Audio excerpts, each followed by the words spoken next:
Selamat siang kawan-kawan, dimanapun Anda berada. Semoga Anda dalam keadaan sehat walafiat. Tuhan kiranya memberkati kita semua. Pada akhir-akhir ini cuaca begitu sangat panas, tapi syukur sekarang kebetulan saat ini lagi hujan. Itu suara hujan masih kedengaran. Mungkin dari tayangan ini Anda dapat mendengar suara hujan yang cukup deras. Saya sangat bersyukur karena udara sudah lumayan tidak begitu panas lagi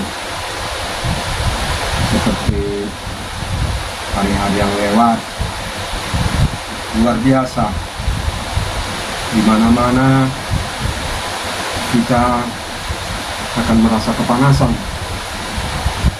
Tapi walaupun panas, kawan-kawan, hati kita tetap sejuk. Begitulah kalau orang yang selalu mengandalkan Tuhan. Segala sesuatunya itu harus kita syukuri. Demikian kawan-kawan. Saya sudah begitu lama, berapa ya, mungkin hampir setengah tahun tidak pernah lagi melakukan membuat konten seperti ini. Jadi saya rindu hari ini untuk membuat konten. Sebagaimana hari-hari sebelumnya, konten yang menarik bagi saya yang berkaitan dengan hal-hal yang berkaitan dengan keimanan, kepercayaan, ajaran-ajaran. Itu yang saya suka. Karena dengan ajaran-ajaran yang berkaitan dengan kepercayaan, keyakinan, iman, itulah yang akan menguatkan kita di dalam perjalanan hidup ini. Kita tahu selagi kita masih ada di dunia ini, tidak akan pernah luput dari permasalahan-permasalahan, tidak akan luput dari gangguan, persoalan-persoalan yang multidimensi, ya. Banyak hal yang kita pikirkan, banyak hal yang menjadi permasalahan yang kita hadapi. Oleh karena itu maka kita harus dibekali dengan ajaran-ajaran, nasihat-nasihat dari manapun datangnya, asalkan kita percaya, kita yakin bahwa itu adalah sesuatu jalan kebenaran. Baik itu melalui filsafat, ilmu pengetahuan, peraturan-peraturan, perundang-undangan, adat istiadat, terutama yang bersumber dari ajaran agama. Tentu saja agama yang kita yakini. Untuk saat ini saya akan membacakan sebuah ajaran yang bersumber daripada hukum Taurat. Kita tahu yang membuat hukum Taurat itu adalah Allah melalui hambanya, yaitu Moses atau Musa. Ada yang mengatakan Musa, tapi saya membaca melalui Alkitab adalah Musa. Musa menerima wahyu ataupun menerima perintah langsung dari Sang Pencipta langit dan bumi, Tuhan yang kita kenal dengan yang kita sebut dengan Allah, Yahweh, Elohim, dan lain-lain sebagainya. Kalau saat ini saya mengenal Tuhan Allah melalui Yesus Kristus. Ada Tuhan Allah bersabda, berfirman, memerintahkan melalui Musa, yaitu hamba Allah atau disebut juga dengan Nabi. Di dalam kitab Kejadian pasal, saya periksa dulu di sini, yaitu Kejadian 3 pasal 19 ayat 2, satu ayat saja. Di sini di dalam bahasa Indonesia terjemahan baru dikatakan, berbicaralah kepada segenap jemaah Israel dan katakan kepada mereka, kuduslah kamu, sebab aku Tuhan Allahmu kudus. Bapak dan Ibu, saudara-saudara sekalian, perintah Tuhan Allah yang disampaikan melalui Musa, hamba Allah itu, supaya Musa menyampaikan kepada Israel, supaya Musa berbicara kepada Israel. Israel itu adalah satu kaum. Ketika itu mereka belum menjadi satu negara seperti yang ada sekarang. Ini adalah Israel pada zaman dahulu kala, di mana Israel keluar dari Mesir berstatus budak, dikeluarkan oleh Tuhan Allah dengan tangan yang teracung, maksudnya tangan yang kuat.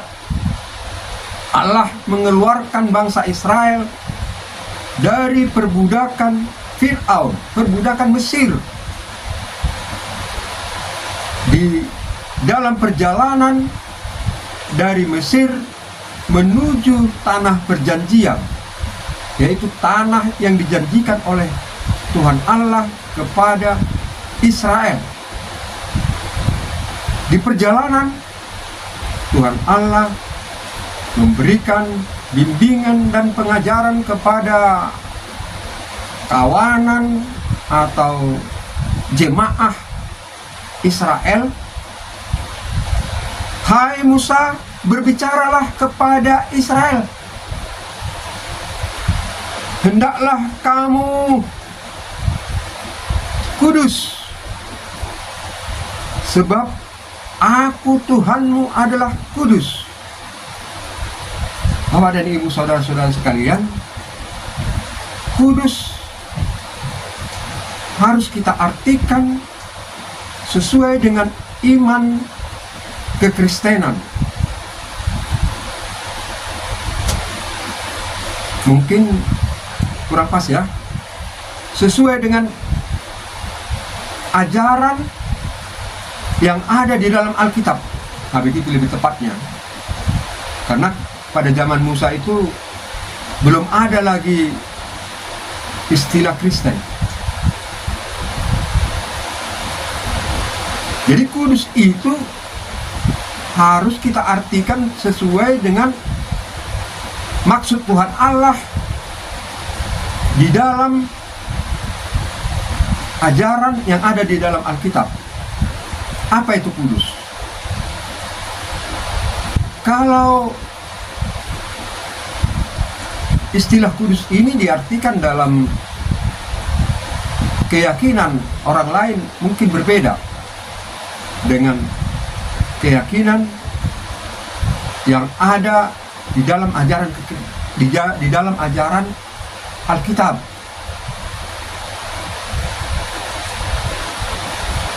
Kudus itu sering diterjemahkan suci, tapi kurang pas. Kudus adalah sesuatu yang terasing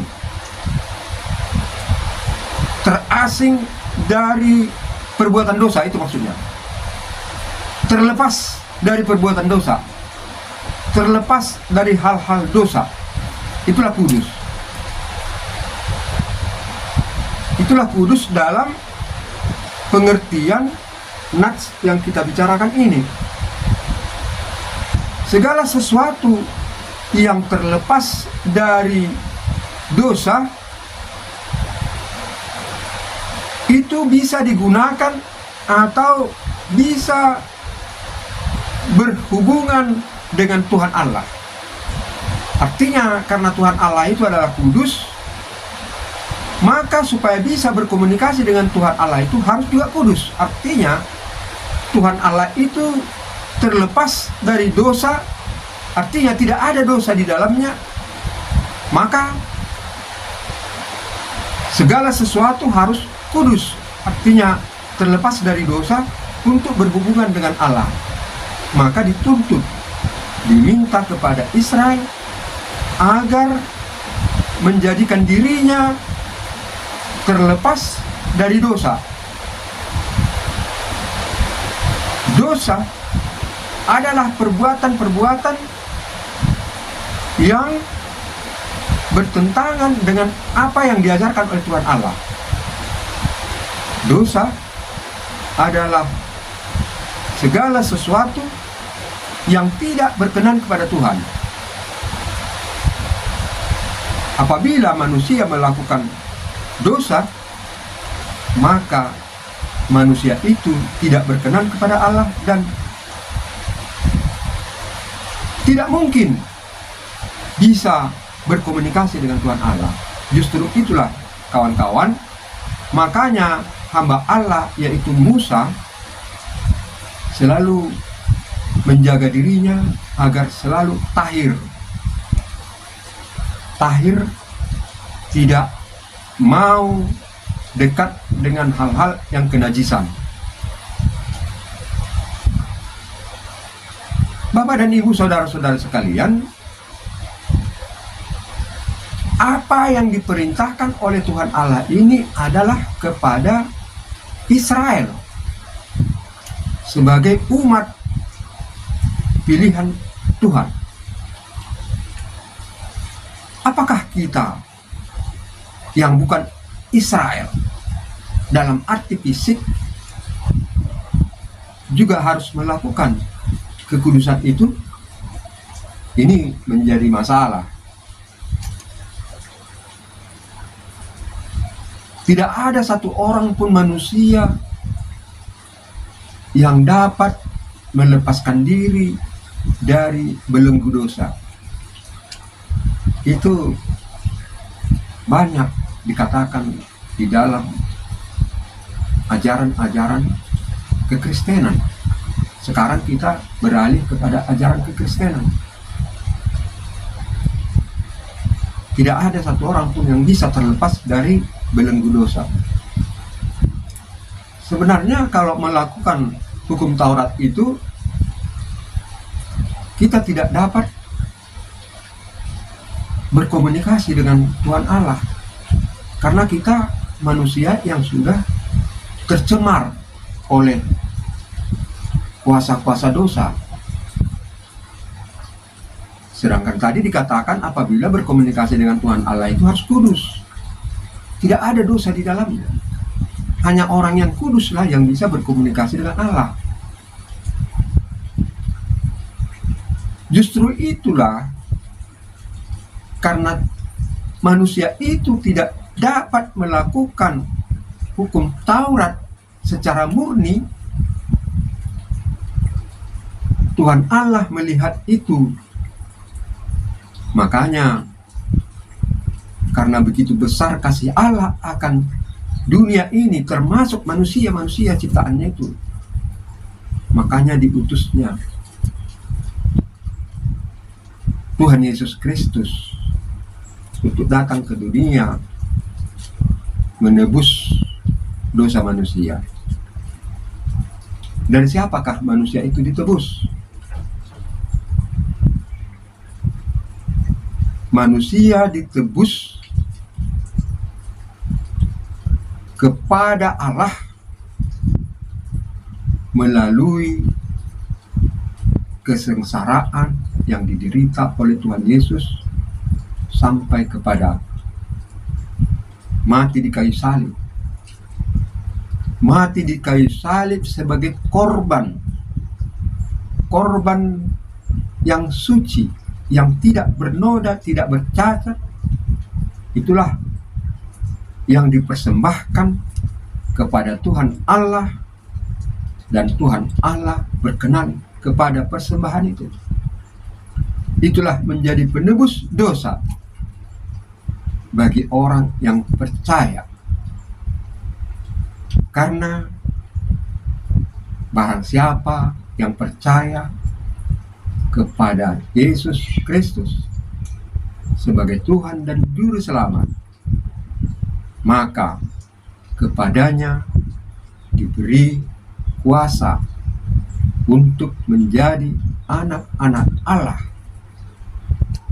Bapak dan Ibu, saudara-saudara sekalian, karena manusia itu telah ditebus oleh kematian Tuhan Yesus Kristus, dan apabila ada orang yang percaya kepadanya bahwa Yesus Kristus, bahwa melalui kematian Yesus Kristus